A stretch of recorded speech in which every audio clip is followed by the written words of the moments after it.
नमस्कार दोस्तों, जय श्री राम, जय सीताराम, जय जय हनुमान, जय बागेश्वर धाम सरकार। दोस्तों, संध्या दीपक जलाते समय जो नियम अपनाने चाहिए उनके बारे में कितना जानते हैं आप? क्या आप शाम को दीपक जलाने के महत्व के बारे में जानते हैं? और क्या आपको यह पता है कि आखिर शास्त्रों में संध्या के समय दीपक बाती करने का विधान क्यों बताया गया है? आखिर क्यों घरों में नियमित तौर पर शाम के समय दीपक जलाने के लिए कहा जाता है? और संध्या के किस समय पर घर में दीपक जलाने चाहिए? घर में कहाँ दीपक जलाए जाने चाहिए और कितनी संख्या में हर रोज दीपक को प्रज्वलित करने से हमें शुभ फल की प्राप्ति होती है? साथ ही यह दीपक तेल के जलाने चाहिए या घी के जलाने चाहिए? और दीपक को जलाते समय कौन सा मंत्र बोलना चाहिए? तो अगर आप इन सभी सवालों के जवाब जानना चाहते हैं तो यह वीडियो आपके लिए ही है, क्योंकि संध्या की पूजा के सभी नियम विधान और महत्व के बारे में बागेश्वर धाम सरकार पंडित धीरेन्द्र कृष्ण शास्त्री जी ने अपनी कथा के दौरान भक्तों को बताया है।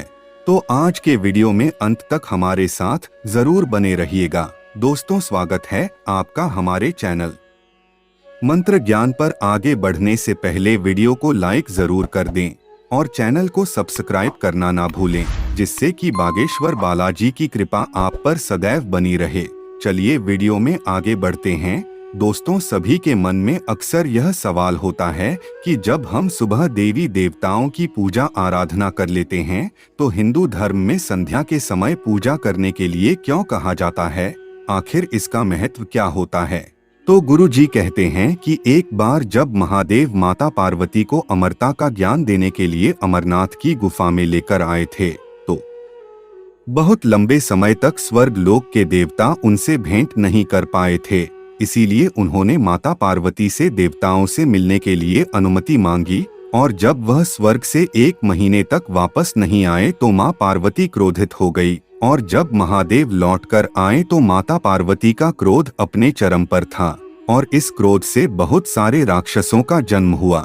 तब महादेव के समझाने पर देवी पार्वती का क्रोध तो शांत हो गया, लेकिन फिर जब माता पार्वती ने महादेव से कहा कि उनके क्रोध से उत्पन्न हुए सभी राक्षसों का क्या होगा, इन्हें ब्रह्मांड में कहाँ स्थान दिया जाएगा, तब महादेव कहते हैं कि जिस घर में संध्या के समय दिया बाती नहीं होगी, दीपक प्रज्वलित नहीं किए जाएंगे, मंत्रों का उच्चारण नहीं होगा, आरती नहीं होगी, घंटी का स्वर नहीं होगा, वहाँ पर इन सभी राक्षसों को और भूत प्रेतों को जगह मिलेगी। वह घर इन सभी का निवास स्थान होगा। इसीलिए शास्त्रों में संध्या के समय दिया बाती को इतना महत्व दिया जाता है ताकि आपके घर में भूत प्रेत और राक्षसों का वास ना हो। लेकिन अब सवाल यह है कि संध्या में किस समय पर दिया बाती करनी चाहिए? तो इस समय के बारे में गुरु जी कहते हैं कि जब सूर्य अस्त होता है और रात्रि का समय आने वाला होता है, जब दोनों समय का आपस में मिलन होता है, उस समय घर में दिया बाती करना बहुत शुभ माना जाता है। आपको शाम को दिया बाती करने के लिए वह समय चुनना चाहिए जब ना तो रात्रि का समय हो और ना ही दिन का। तो आम तौर पर शाम को 6 बजे से लेकर 8 बजे का समय दीपक जलाने के लिए शुभ माना जाता है। इसी के साथ गुरु जी का कहना है कि हमें अपने घर में रोजाना शाम को कम से कम 5 दीपक जलाने चाहिए, जिनमें पहला दीपक आप अपने गुरु के नाम का, दूसरा दीपक अपने घर के मंदिर में सभी देवी देवताओं को समर्पित करना चाहिए, तीसरा दीपक अन्नपूर्णा देवी का, चौथा दीपक आपको अपने घर के मुख्य द्वार पर माता लक्ष्मी का स्मरण करके जलाना चाहिए, और 5वां दीपक आपको अपने घर के आंगन में लगी हुई तुलसी की क्यारी के पास जलाना चाहिए। जो मनुष्य अपने घर में 5 स्थानों पर दीपक जलाते हैं, उनके घर की सभी नकारात्मक शक्तियां अपने आप ही दूर चली जाती हैं। गुरुजी का कहना है कि दीपक जलाते समय आपको पूर्ण रूप से स्वच्छ होना चाहिए। जब भी हम सुबह पूजा करते हैं तो खुद को शुद्ध रखना आसान होता है, क्योंकि स्नान करने के तुरंत बाद ही हम पूजा आराम से कर सकते हैं। लेकिन संध्या के समय हम स्नान नहीं कर पाते, तो ऐसे में हमें शुद्धिकरण का विशेष ध्यान रखना चाहिए। इसलिए अगर आप अपने घर में संध्या के समय पूजा करते हैं तो खुद को पूरा दिन शुद्ध रखना बेहद जरूरी होता है। यदि आप बाथरूम का इस्तेमाल करते हैं तो अपने हाथ पांव को अच्छे से धो लीजिए। यदि आप शौच जाते हैं तो अपने हाथ पांव धोकर कपड़े जरूर बदलिए। दोस्तों, साथ ही यदि आप दोपहर में पूरे दिन ब्रह्मचर्य का पालन नहीं कर पाते, पति पत्नी साथ में रहते हैं, तो आपको संध्या की पूजा से पहले स्नान जरूर करना चाहिए। साथ ही कपड़ों को भी स्वच्छ रखना चाहिए। दोस्तों, गुरुजी बताते हैं कि संध्या का जो समय होता है, उस समय माता लक्ष्मी और उनकी बहन अलक्ष्मी दोनों ही विहार के लिए निकलते हैं। तो जिन लोगों के घर के मुख्य द्वार पर दीपक जले होते हैं, ऐसे लोगों के घरों में माता लक्ष्मी प्रवेश कर जाती हैं। और जिन लोगों के घरों में अंधेरा होता है, ऐसे घरों को माता लक्ष्मी की बहन अलक्ष्मी यानी कि दरिद्रता अपना निवास स्थान बनाती है। तो इसीलिए कहा जाता है कि सूरज डूबने के बाद अपने घर की सभी लाइटों को जला देना चाहिए और अपने घरों में रोशनी करनी चाहिए। साथ ही अपने घर के मुख्य द्वार को हल्दी से लीपकर उस पर कुमकुम से स्वास्तिक बनाना चाहिए और इस पर एक शुद्ध घी का दीपक जलाकर घंटी का स्वर जरूर करना चाहिए और माता लक्ष्मी से अपने घर में आने के लिए निवेदन करना चाहिए। साथ ही हर किसी को अपने घर में सुबह और शाम को एक दीपक अपने गुरु के नाम का भी जलाना चाहिए, क्योंकि ईश्वर ने खुद से पहले गुरु का स्थान बताया है। इसके साथ एक दीपक आपको अपने घर के मंदिर में सभी देवी देवताओं का स्मरण करके और आरती करके जलाना चाहिए।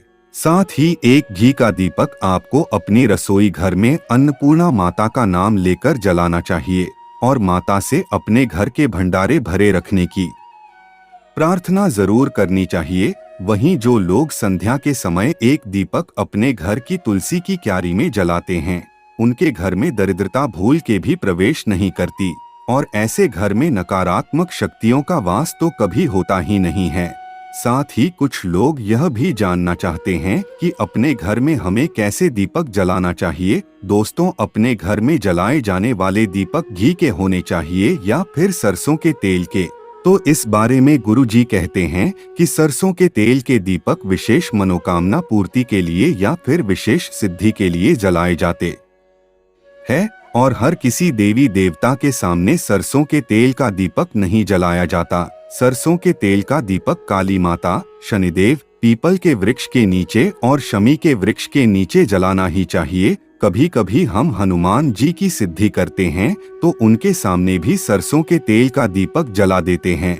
लेकिन यदि आप अपने घर में पूजा करते हैं तो आपको शुद्ध गाय के घी का दीपक ही जलाना चाहिए, तभी आपको पूर्ण फल की प्राप्ति होती है। वही गुरु जी का यह भी कहना है कि जब भी हम अपने घर में पूजा करते हैं तो हमें गरुड़ घंटी का नाद जरूर करना चाहिए। इससे न केवल देवी देवता प्रसन्न होते हैं, बल्कि हमारे पितरों को भी सुख मिलता है और हमारे जीवन में आने वाली सभी नकारात्मक ऊर्जा और आपके आसपास के वातावरण में फैली सभी बुरी शक्तियां अपने आप ही नष्ट हो जाती है। दोस्तों, साथ ही अब आपको यह भी बता देते हैं कि गुरुजी ने संध्या पूजन के समय कौन सा मंत्र जाप करने के लिए महिलाओं को कहा है। तो गुरुजी कहते हैं कि आप जिस किसी भी इष्ट देवता को मानते हैं या फिर आप जिस भी देवी देवता की आराधना करते हैं, आप उस देवी देवता का मंत्र संध्या पूजन के समय बोल सकते हैं। जैसे कि यदि आप महादेव के भक्त हैं तो आप पूजा करते समय महादेव की आरती गा सकती हैं। महादेव का मंत्र ओम नमः शिवाय या फिर आप श्री शिवाय नमस्तुभ्यम का जाप कर सकती है। यदि आप माता लक्ष्मी की भक्त हैं तो माता लक्ष्मी की आरती कर सकती हैं और ओम महालक्ष्मी नमः का जाप कर सकती हैं। वही जो लोग हनुमान जी की पूजा करते हैं वह ओम हनु हनुमते नमः का जाप कर सकते हैं। साथ ही आप जिस भी देवी देवता के भक्त हैं, आप जिसे भी अपना इष्ट मानते हैं, आप संध्या काल में उस देवी देवता की आरती कर सकते हैं। आपको आपकी पूजा का पूर्ण फल जरूर मिलेगा। तो यह थे गुरुजी के बताए संध्या पूजन के कुछ नियम, जिन्हें अपने जीवन में अपनाकर आप पूर्ण फल की प्राप्ति कर सकते हैं। दोस्तों, उम्मीद करते हैं कि गुरुजी की बताई हुई बातें और चेतावनी आपको जरूर पसंद आई होगी। अगर आपको यह वीडियो अच्छी लगी हो तो वीडियो को लाइक करके चैनल को सब्सक्राइब जरूर करिएगा और कमेंट बॉक्स में जय श्री राम, जय बागेश्वर धाम सरकार, जय हनुमान, जय सीताराम जरूर लिखें और इसे ज्यादा से ज्यादा शेयर करके और लोगों तक भी पहुंचाएं। मिलते हैं अगली वीडियो में, तब तक आप अपना ध्यान रखें, स्वस्थ रहें, सुरक्षित रहें। धन्यवाद।